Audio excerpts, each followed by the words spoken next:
The Yulong River on Saturday is always something to look forward to. Even before the parade starts, the riverbanks are packed with people holding cameras, ready to catch the perfect shot.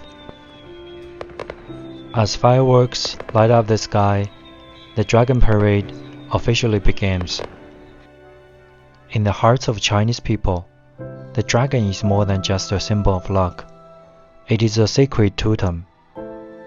As the dragon boats glide across the Yulong River, a sense of solemnity fills the air, bringing a sudden stillness to the bustling riverbank. It's more than just a parade. It feels like a dialogue across 1,000 years. We see the lights, but what we truly feel is the deep-rooted reverence and peace within our souls.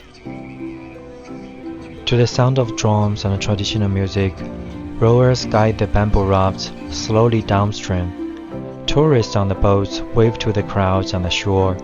It's such a harmonious moment where everything just fits together perfectly. As the golden dragon glides past, followed closely by a golden phoenix, the concept of 龙凤呈祥 comes to life. It means dragon and phoenix bringing prosperity. In this moment, Asian totems find a new life on Yulong River, perfectly showcasing the essence of China's